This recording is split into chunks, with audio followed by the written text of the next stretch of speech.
Here I am, Peter Larson with the Ottawa Forum on Israel-Palestine. I'm thrilled to be talking this afternoon to Joel Harden, who is the Member of Parliament for Ottawa Centre, Member of Provincial, MPP for Ottawa Centre. Joel, thank you very much for spending a few minutes with me this afternoon.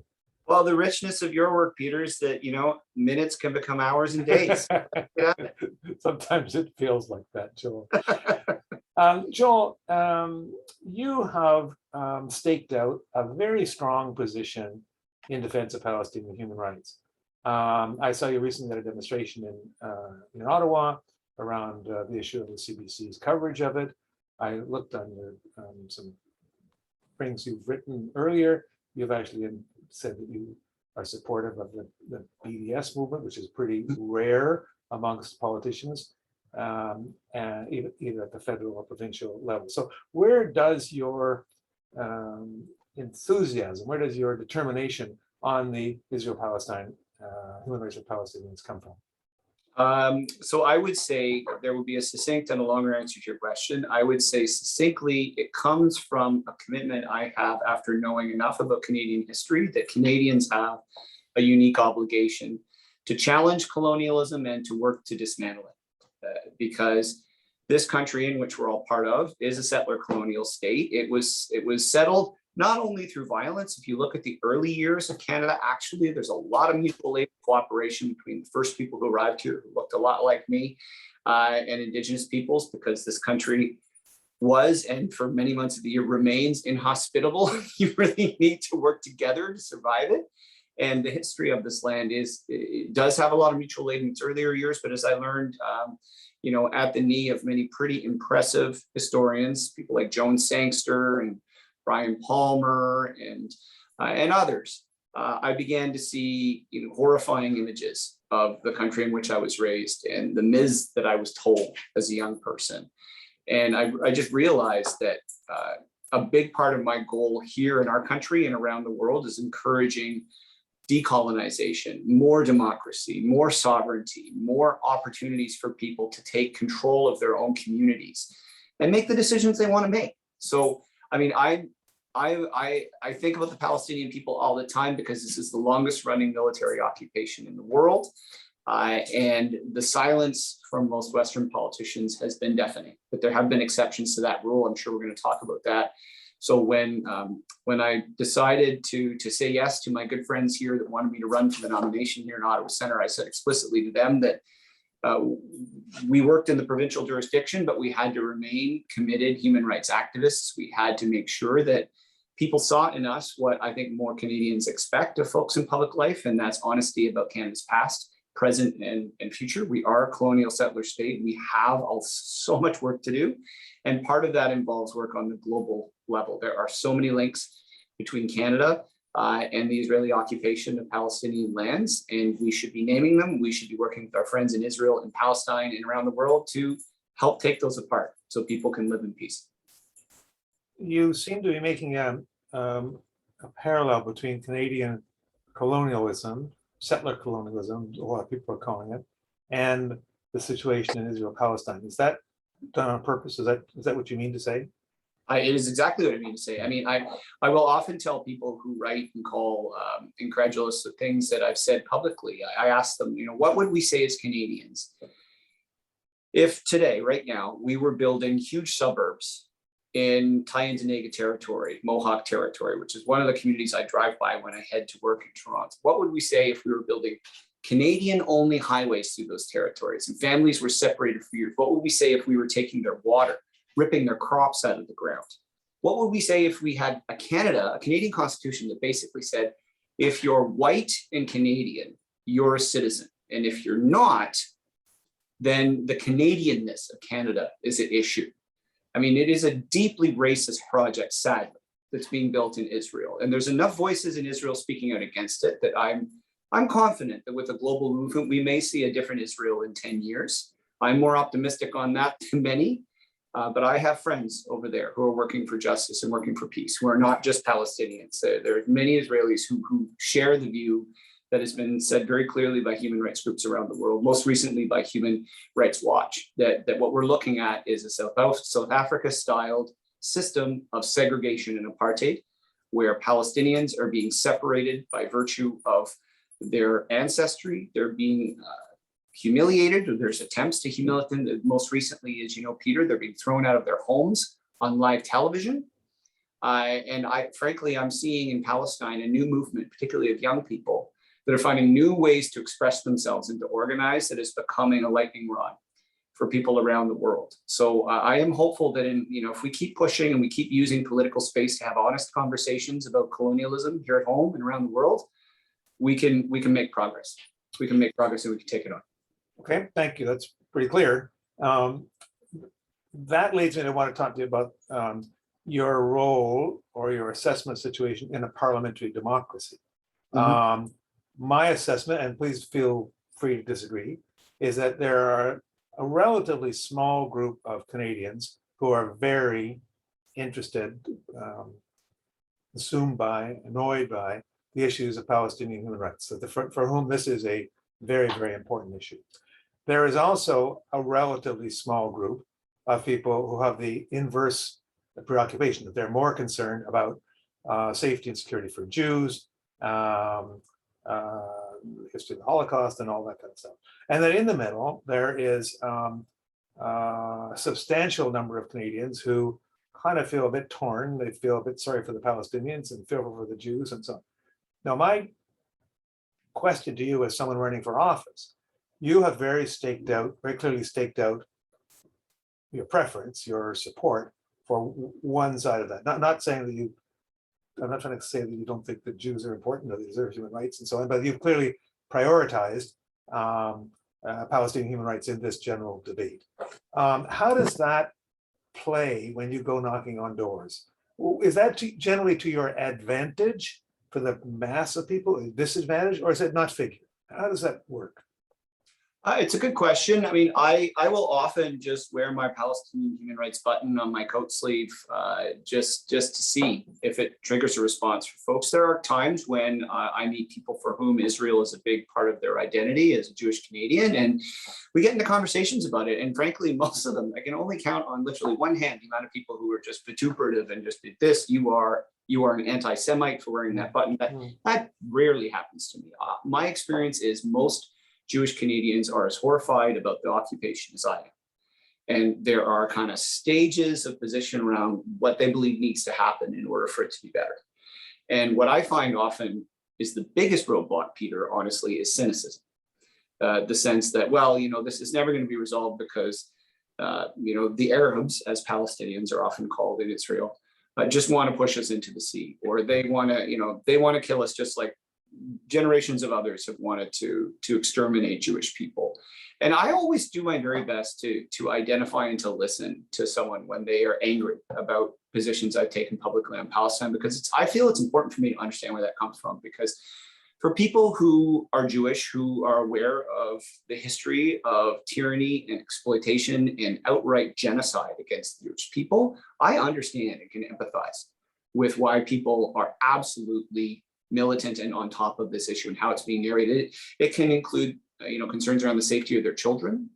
I've heard from Jewish families whose kids get bullied in school when Israel goes on one of its bombing campaigns in a Palestinian territory, and I don't take that lightly. I mean, I understand what they're saying. And as you know, in our city, we've had explicit acts of anti-Semitism. We have a rabbi in the Glebe, just north of where I live here, near Billings Bridge, whose front door was defaced. Right. People who worship at synagogues in our city have to have armed detachments, or they believe they have armed police detachments. When I grew up in my parents' church, I never saw a police officer in the parking lot, so I can understand why people are on edge. I get it. But at the same time, is it a drawback or a benefit? I would frame it this way. It is always a benefit to speak the truth that's in your heart, wherever that leads you. And if it's swimming with the current and it's easy to talk to people about issues like long-term care and healthcare and childcare and mental health care, that's great. But sometimes the obligation, I think, for people in public life is to swim against the current. So when there's stigma against Palestinians, or there's stigma against people who use drugs in the opioid crisis, or against prisons, people are in prisons because they deserve to be there. We don't want to talk about a different prison system. I would say if you're a left politician, if you're a politician that doesn't believe in the status quo, that wants to change things, It's your obligation to have those courageous conversations that start with listening with where someone's at and then asking questions, and I have asked many questions of Jewish neighbors here about, how much longer we should put up with this. Because if I were to name, Peter, the single greatest threat to the single greatest origin of violence in the Middle East, it is unquestionably the state of Israel and the way in which they feel absolutely no shame in defying international law, doing whatever they want. As you know, I have a good friend here in the city of Ottawa whose mom is an elected Palestinian lawmaker who's been taken from her home, summarily arrested without charges 4 times. Khalida Jarrar, 4 times. And, Israel purports to be a democracy. And just a few weeks ago, sadly, my friend Yafa Jarrar, daughter of Khalida Jarrar, lost her sister. She died. She had a heart condition. And her mom, arrested on these military court charges, due process for which is absolutely dubious, is currently serving this sentence. 2 months left in the sentence, Peter, and the state of Israel can't even see fit to release the mother to her daughter's funeral. It was the biggest funeral in Palestinian history since Yasser Arafat. 10,000 people were there. This young woman, Suhar Jarrar, had done so much important work trying to document what was happening to Palestinians. And as I was saying earlier, the youth movement, which is really growing, as I understand it, in Palestine and making enormous strides, identified with her. And I think you saw in that decision that the leadership of Israel made a real cruelty that I've seen in other occupations. But even the British, in the way they treated the Irish Troubles, when people would be arrested for acts of terrorism, would release prisoners when family members died or when, certain events like this would happen. It just, to me, really, it hit me in the stomach and in the heart, because it really made me realize the degree to which the current leadership of the state of Israel has dehumanized, absolutely dehumanized, not just Khalida Jarrar, but the Palestinian people. So it's up to us, I would like to say, to share our platforms with people who are going to start talking about these issues openly and honestly. And if that brings back, anger sometimes, then I think the duty of the campaigner is to sit and listen to that anger and not be reactive, but to take it in and to try to have a conversation with people. Joel, that raises the issue of anti-Semitism and the charges of anyone who takes a position like you do. I'm surprised you said that only 4 or 5 people have raised this with you directly, but basically in Canada, anybody who takes a strong stand in favor of Palestinian human rights runs the risk of being accused of being anti-Semitic. And the complicating factor, I think, is that there is anti-Semitism in Canada. It does. So how do you parse that? They continue, I'm putting words in your mouth, but do you think it's important to continue to struggle against anti-Semitism? And how do you act in a way to make sure that that doesn't impede your right or ability to speak out for human rights? Well, it's a good question. What I meant earlier, Peter, is so unclear, and so folks watching this clip are clear. I meant 4 or 5 times in my life where somebody will just call me an anti-Semite, one-way conversation, just having consigned me to a particular place and not interested in the conversation at all, and just generally super aggressive. That 4 or 5 times in my life has this happened. Well, I've been called an anti-Semite lots of times. And I don't shrug it off. I understand. Well, I believe I understand, and I have a lot more to learn, of course, but I understand why people are active and vigilant in fighting anti-Semitism, because it's a real problem. It's an absolutely real problem, and we need to have united communities rising up against all forms of what I would call supremacist ideologies. Ideologies that basically say the white Canadian state, that settler state that we've valorized for decades, certainly valorized in my youth, don't touch that. Don't trouble with that. I mean, don't ask us to take down statues of John A. Macdonald or Stanley Ryerson. I mean, these were honorable men in dishonorable times. And, if you look at you're familiar with these rationalizations, right? And I have no patience for them. No patience for them, because I've read enough to know that there were people alive in those days, and there were people alive at the founding of the state of Israel even. I think of the Bund. And the role in which that socialist grouping of Jewish folks who both lived in Israel and around the world, gave rise to one of the most popular political families in our country, leadership of our country. Of course, I'm talking about David Lewis, I'm talking about Stephen Lewis, and their grandson, Avi Lewis. You know, like there are many Christian communities, there are many Muslim communities, and there are many Jewish communities. And all of those folks within the Jewish diaspora and here and you know, living in Israel, I think they all take human rights to heart. You know, how they articulate that and how they prioritize it is obviously going to be different. So I think it's important to remain steadfast against all supremacist ideologies, all forms of prejudice and racism. When I'm at Palestinian solidarity demonstrations, if I hear people making anti-Semitic remarks, I take a point of pulling that person aside and say, you're not helping. You're not helping us here. Like, this is not, we're not here to call Israel names. We're here to humanize the Palestinian people. And you know, I remember when I had, sorry if I'm going on a tangent, Peter, but when I had friends who were veterans of the South African solidarity work in the 1980s, they would tell me this. It was like, can't tell you how many times, Joel, I was called an agent of the Soviet Union, or we were talking about anything else but regular Black and brown South Africans. Always resist that urge. Go back to the humanity and the inhumanity of what's happening in Palestine. And that's going to be your rudder to steer you through that ship. Because I can also understand from the pro-Palestinian standpoint how like the barbarity and the scale of viciousness can lead someone to strike out with intemperate, hateful language because of that real hurt where people are at. But I always tell friends in pro-Palestinian movements, if they engage in that talk, it doesn't help us. It doesn't help us. You know, we need to build a moral majority on this issue. And I think to a large extent, there is one that exists already. I'm just going to ask you one more question before I let you get back to your important work. Your party, like the Liberal Party, Green Party, there are people with different points of view on this issue, right? Mm-hmm. There are people who are mostly consumed by Israel and defense of Israel, and there are others who have a contrary point of view. How does the party leader, how do you interact with the party leader or the party manager in terms of getting a sense of how far you can go? When do they tell you, cool your jets, you're going? How does that mechanism work, if at all? Somehow there has to be a party coherence, right? Yeah, I mean, what I will say is this, to anybody currently holding political office or thinking of running political office and worried that this particular debate is going to hamstring them, they're wrong. They're wrong. They're absolutely wrong.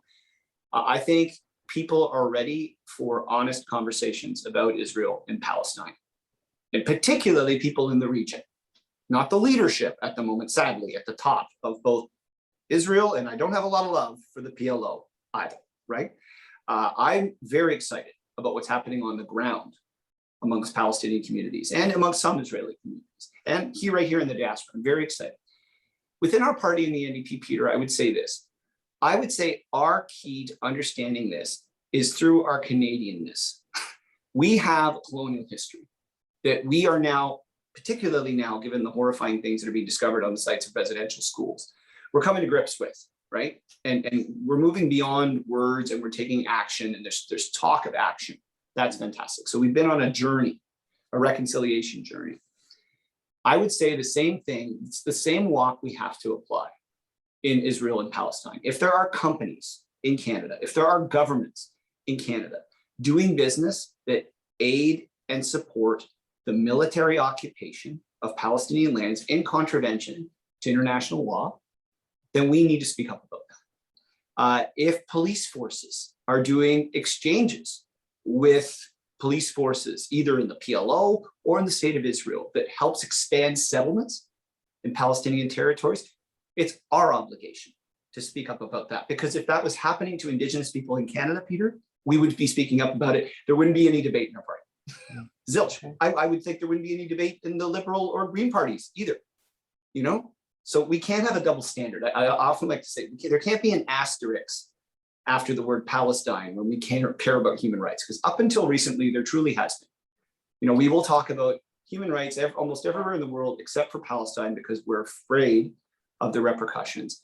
I think what we saw in the latest solidarity movement to support people in East Jerusalem, the neighborhoods of Sheikh Jarrah.